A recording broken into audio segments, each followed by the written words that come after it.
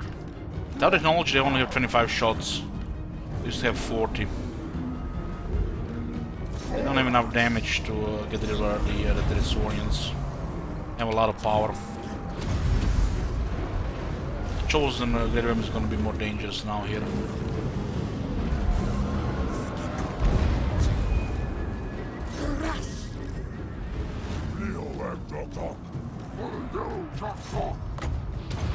They restore vigor on this one.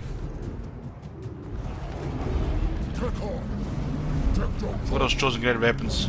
We're saying Shield Wizard. They need halberds. And ignite chosen great weapons, kill anybody.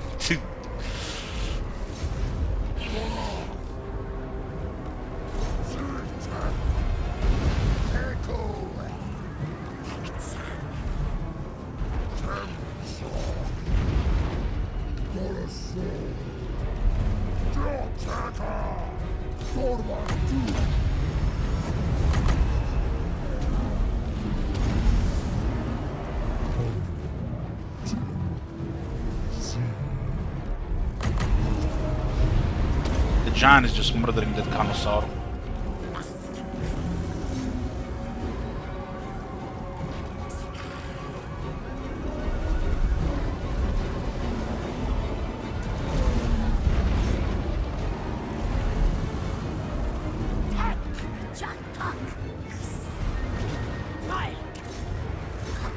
Start firing here again. Need two canisters to get rid of the giant.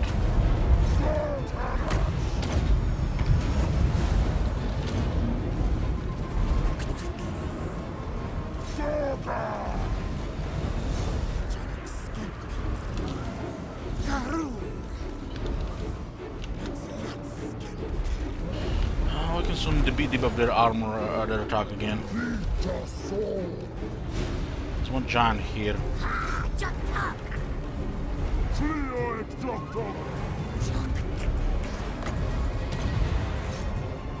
Stop firing.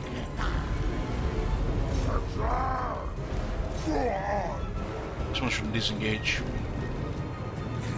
Sending this stag at them.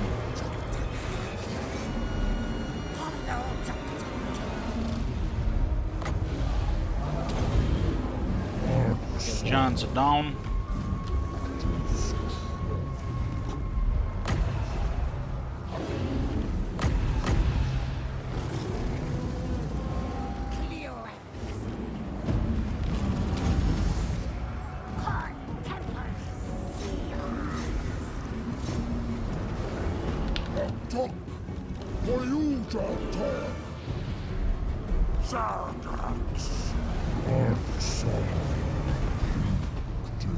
Pretty much the Hell Cannons will be the only ones left now.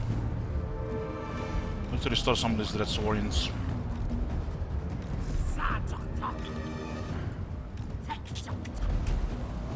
This one will get healed with a live bloom over time.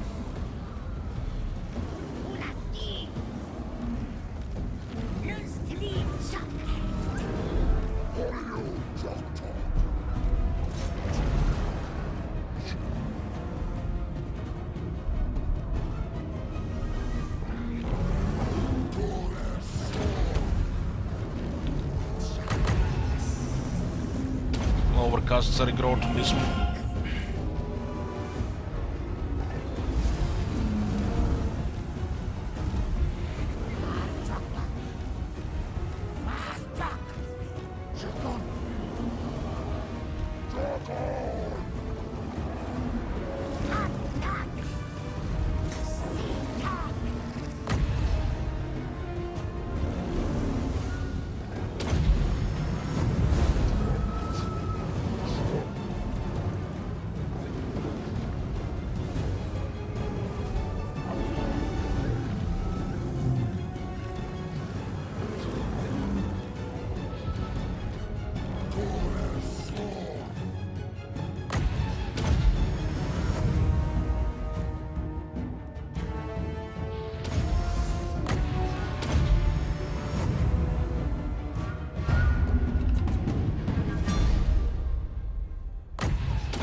And a veteran Chaos Giant for the AI just wrecks a Carnosaur in melee. Even the heroes struggle a bit with it, unless they have really good items.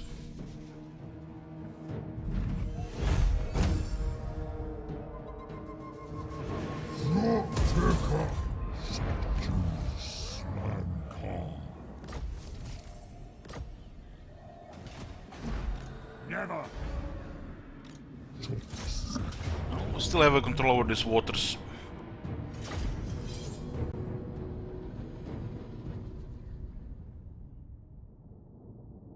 As long as we don't allow them to pass, we have all the advantage. When you get like 8 arms in the water, that's a different story.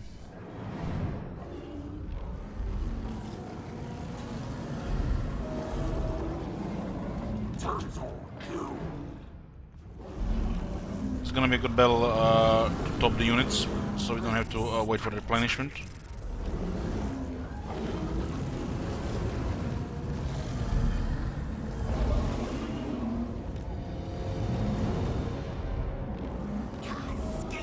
Make them in a groups of 4, cause the Earth Blood can target 4.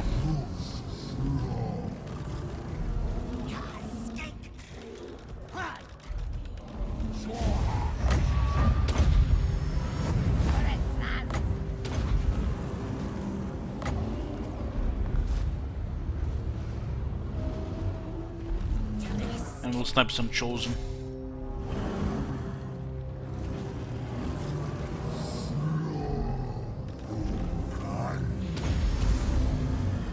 Lots of power, we just need more power recharge. We could every now and then cast the Curse of Honor here to trigger the Wild Heart more often, keep it up more often so we get more power. Because we have a huge power reserve, but the recharge rate is a bit lower. Missing a proper arcane item here.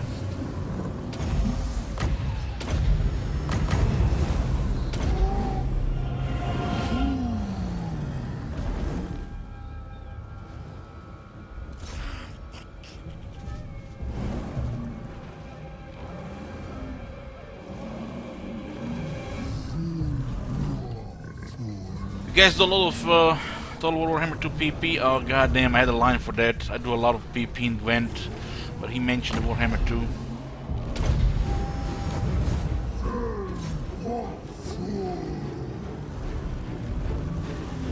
There's no Protoss in this game, so you can't do Protoss with Protoss.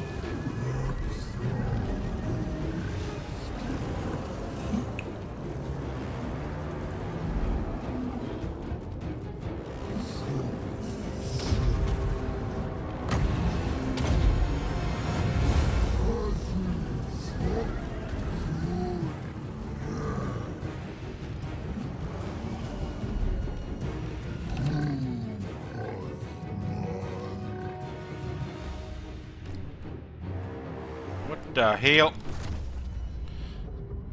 My electrical system is acting up here with the lights.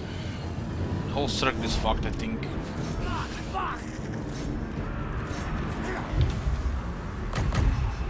It's almost like a poltergeist in the room.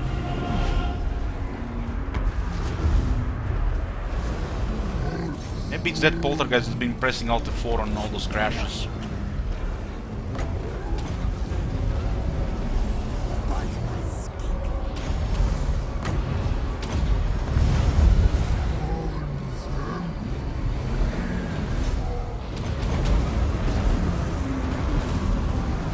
I have more Dreadsaurians, that building is in every capital. It's a really good building to build in every capital because it's a money building. It's good of CA to put a unit cap on a money building, so you build in every capital anyways. Well done. Warhead.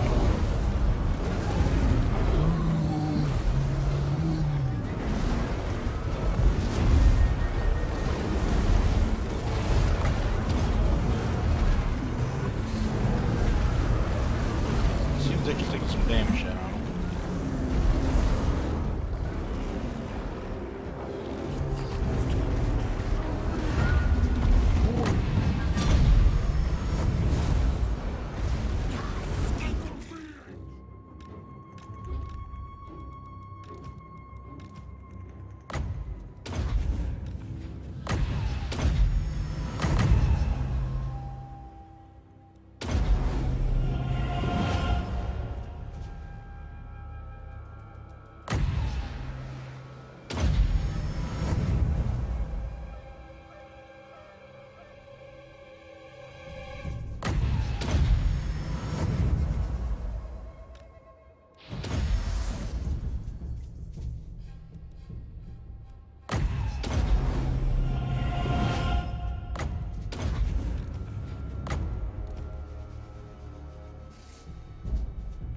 I don't have any CA powers, what the hell?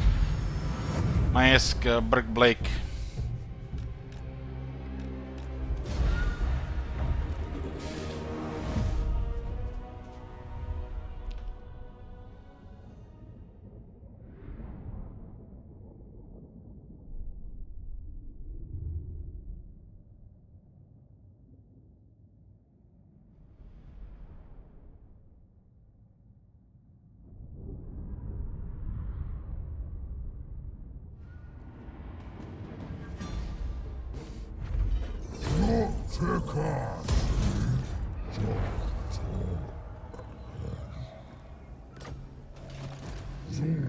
Okay, coast is clear. Problem is they're coming from north as well.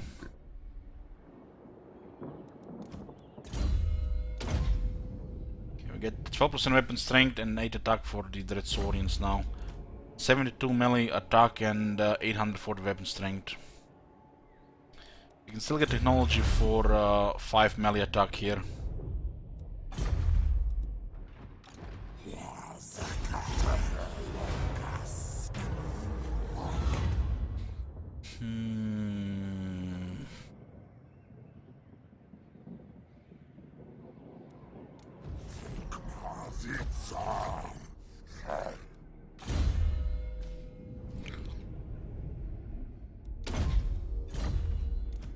Rank 20, get me that armored honored elder or public order ward save.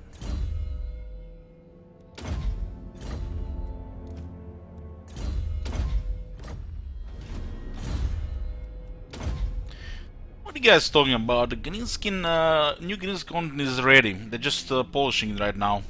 You know, it's green skin after all, so it's one huge turd. Just imagine Must Moon without, you know, eyes and mouth. And, you know, it takes a lot of janitors interns to polish that one. And I'm sure they love their job.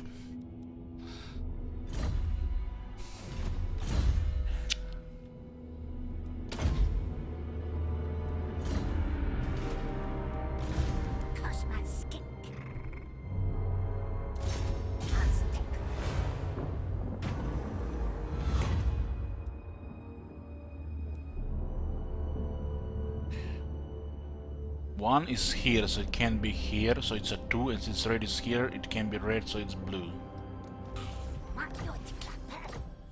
Those razor standards, but no blessed horn ones.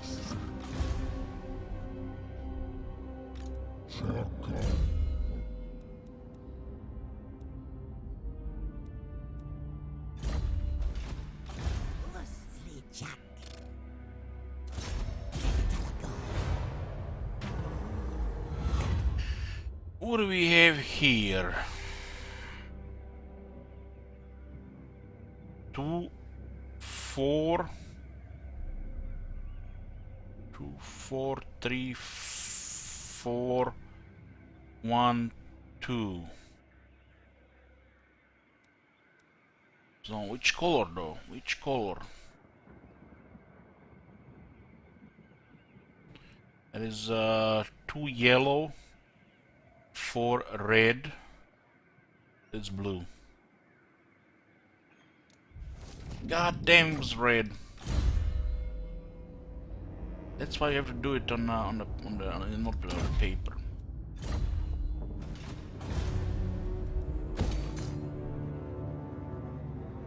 We haven't. We should have checked the third one as well, not just go after the second one. Even if the odds are higher, but it might be.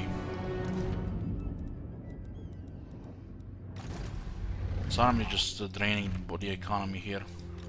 I think not.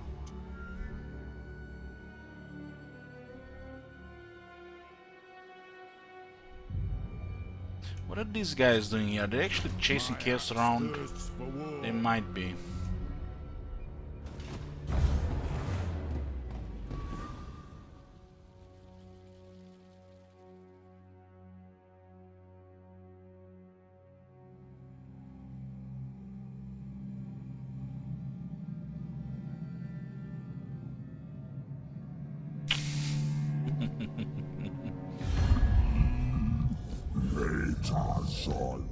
Better work together with dwarves. gonna need all the money we get to fight the chaos.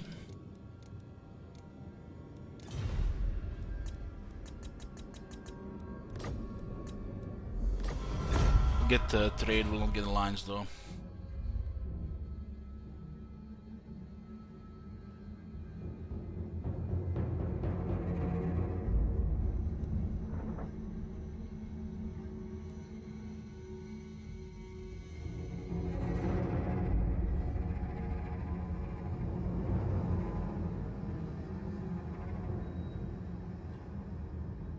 With the high elves gone, this is definitely turned into a grinder against the chaos.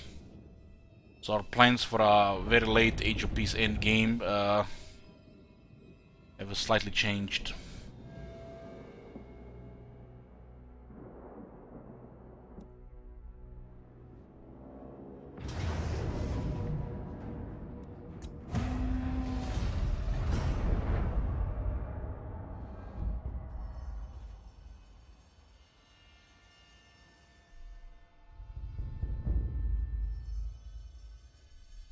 There is a couple of factions struggling to survive.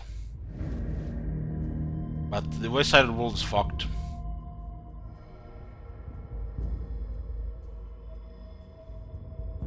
Elon Musk moon down there like 10 turns ago. Would have thought that the high elves would just get stomped like that.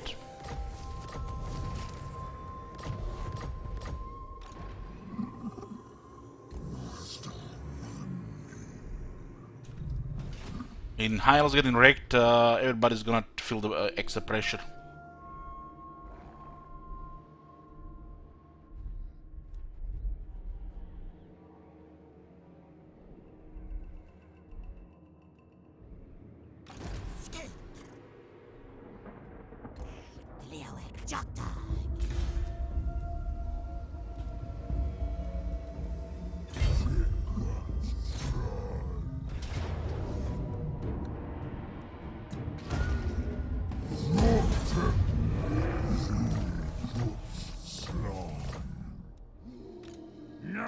So they're actually the outdated arms here. It's convenient. Get full replenishment next turn anyways.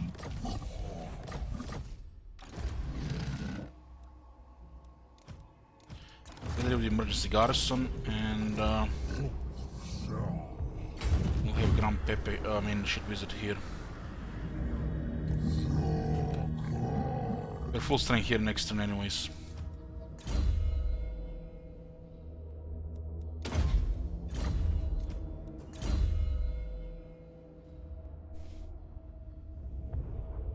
This is my favorite campaign, Dwarves. I remember when I played Dwarves like the first time the campaign. I finished in like 3 or 4 days. I'm playing like 20 hours a day.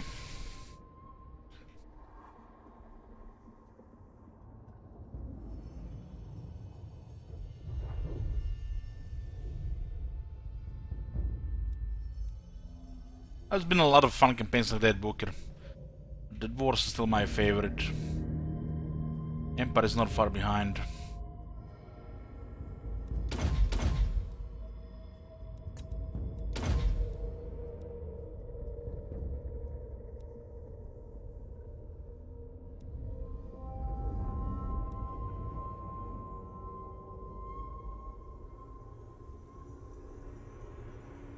Let's see what this thing do. This one seems like trash.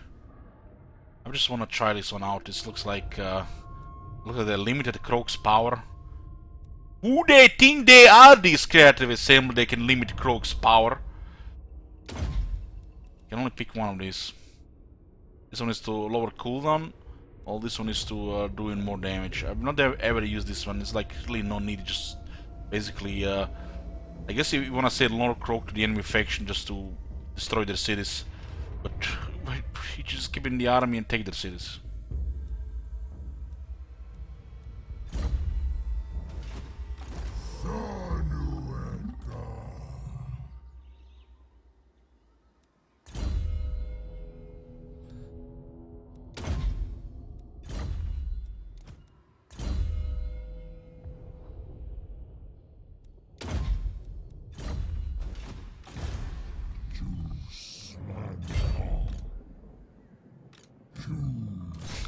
Where are you going, friend?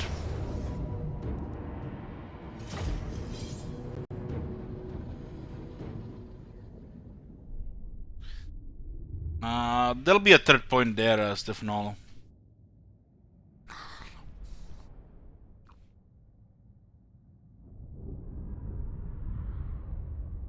It was just not that very relevant, really.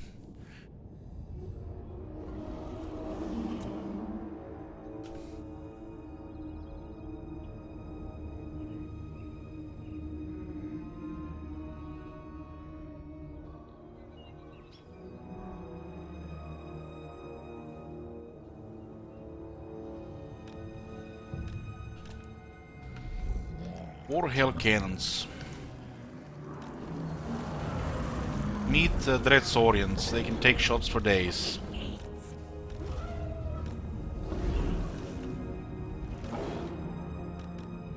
You can put Temple Guards in the trees once the Hell Cannons are gone. They do prioritize Temple Guards otherwise. We should not shoot with Stagger now. Make sure the Hell Cannons are empty before we engage.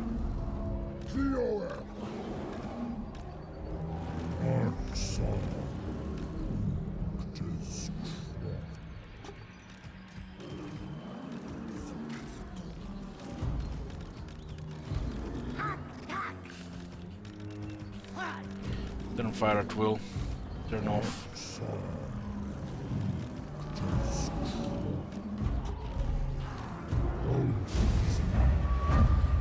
So, we're letting the Dreadsaurians take the Hell Cannon damage, so the Temple Guards don't have to.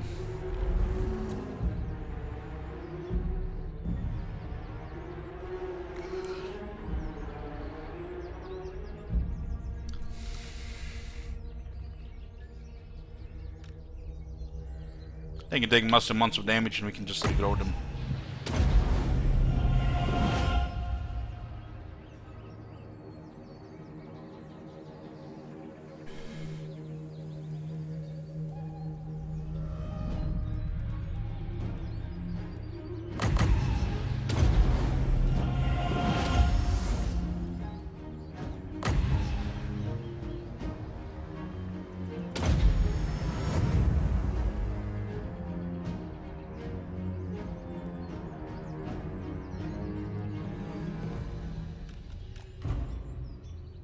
Is had enough.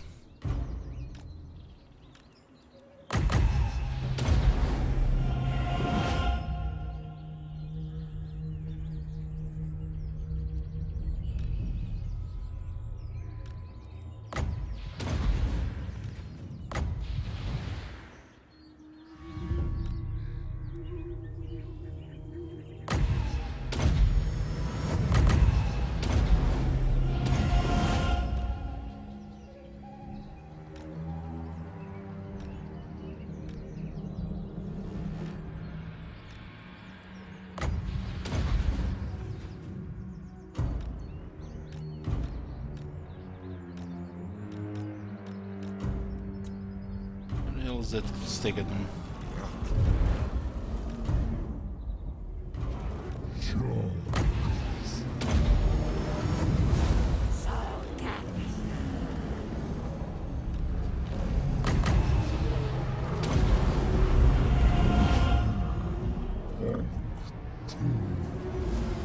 Why is it cheese to use a tank unit to tank the range?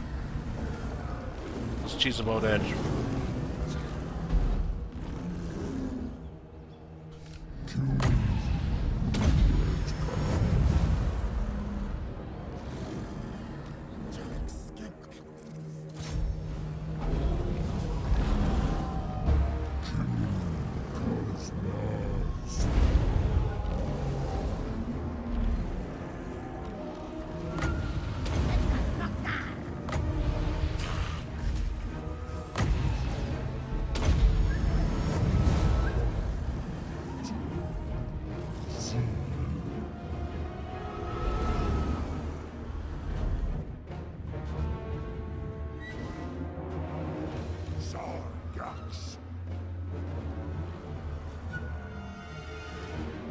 Avoid these trees here. Don't have. I might even have time to get there. It's actually a nice area here. Lots of room for the large units.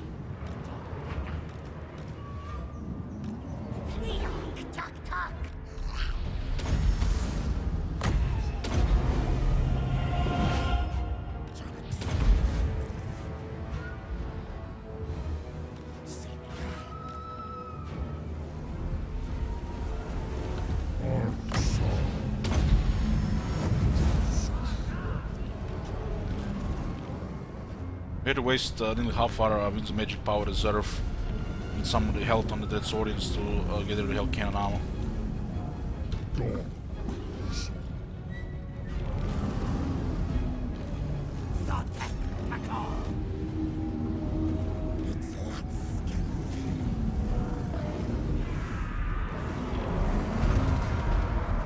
This Chaos Knight is suicidal there.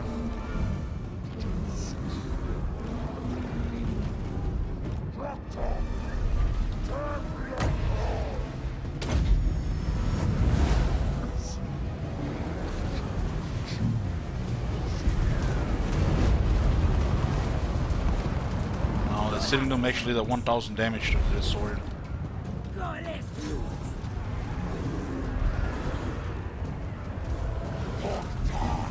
No hobbits close yet, so we can just jump on the giant.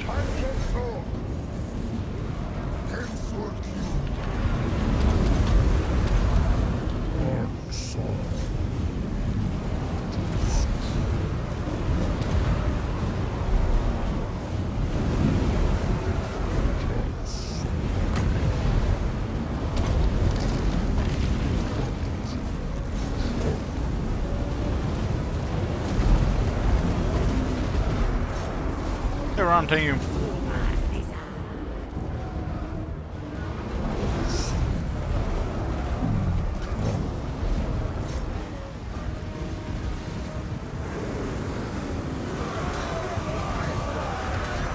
Holy shit, those jumps. They actually jump quite a bit. For some reason, the giants have been trying to snipe Elton on. Giants are not even anti-large and they murder Carnosaurs. Murder. Which is supposed to have advantage against the giant. But they're over above the giants in melee and they nerf the Carnosaurs as a multiplayer. So the giants just smack Carnosaurs now.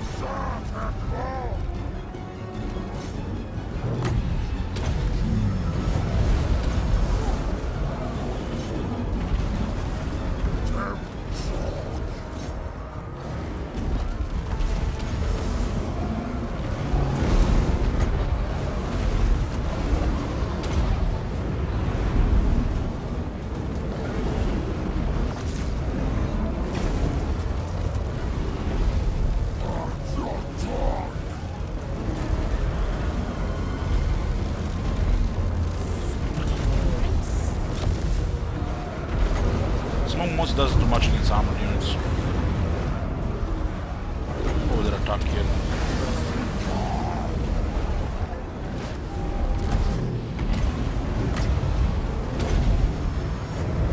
Why is the game so loud again? What the hell? Why is these things happening? Wall volume settings fucked up again.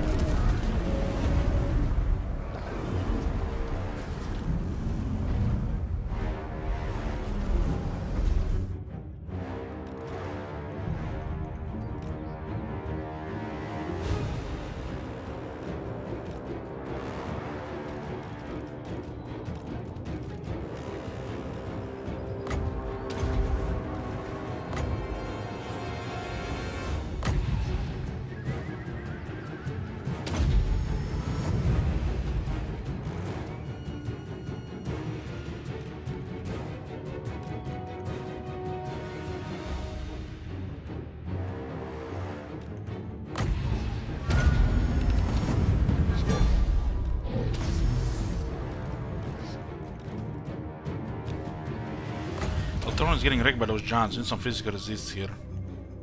Only has 20% ward save. Still getting hit by those giants. The anti-large Carnosaur is irrelevant because the giant has just massive health. The armor piercing is also less relevant because the giant doesn't have armor. And the giant just makes with a much consistent attack on the Carnosaur.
It's like Ryan's Thunderbolt.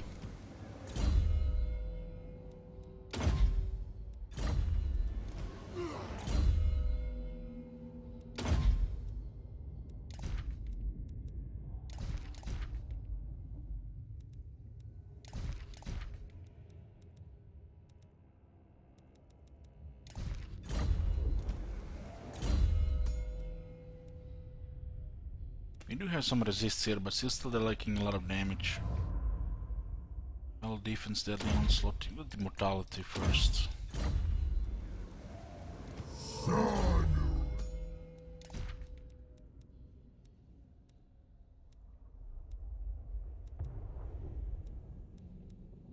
we have poison? Oh, we don't have poison here.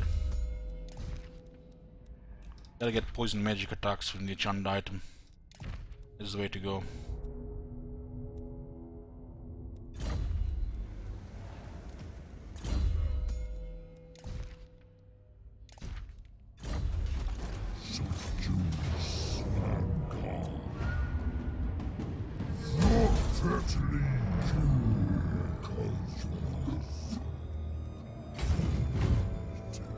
We've been destroying everything that came from this area so far.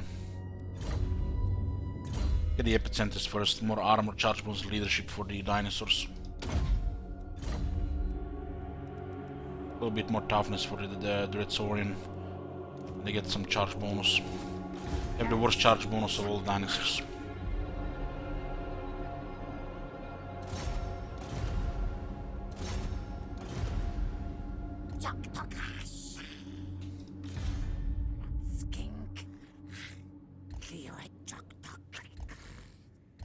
Does look like most of this area is ruined. They've started to attack here. Auckland has been destroyed. Mindenheim has been destroyed. Nordland has been destroyed. They're in this area here. Our Aldorf still stands.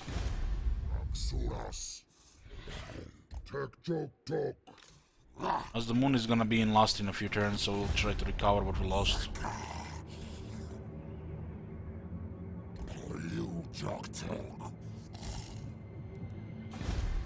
It's not every campaign the same, Mersala, you know, it's RNG.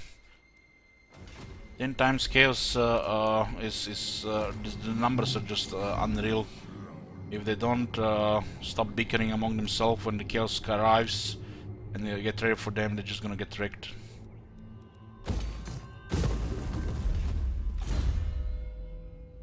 Are the fire balls better than regular Terran Riders? No, no. The Terran Riders are a single target where the fire balls are explosive damage. So they're different units. So you want some explosive damage to your army, so you can fight like big groups of infantry if you have like no magic yet. you know, get a fire leech bolus. But at the shooting single targets, destroying artillery, the Terradons are better.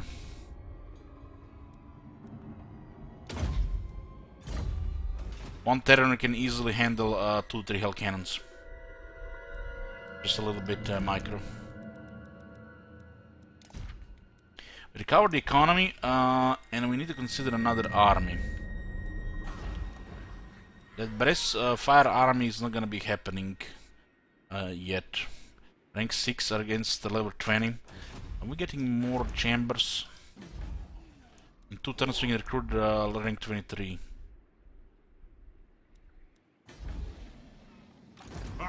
We can get a Lord rank 6 and use it at effectively.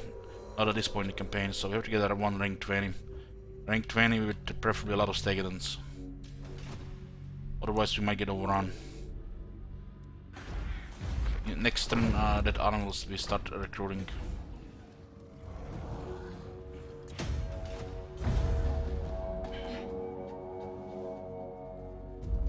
We'll get a Dino army to make things go a little bit smoother. We should be able to afford an army of Stegadons with the current economy. This will clear the chaos faster, defend the settlements better, and decrease the need of getting an emergency garrison army, which is usually where this money goes.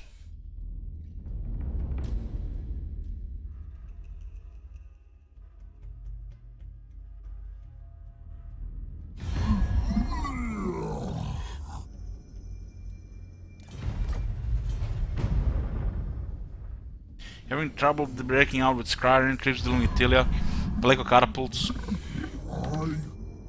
nukes. Pleco catapults and nuke gives you the biggest advantage in the beginning. As they always approach you, you just harass them, their approach. So your range is super devastating.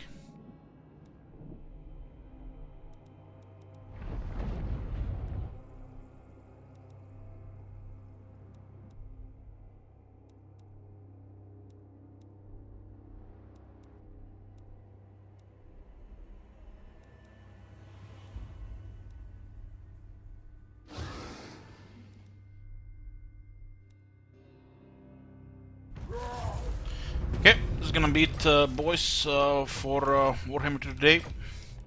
We'll continue this campaign tomorrow. After a short break, I'll be back with some Pedo Exile. The game just saved. I'll see you later.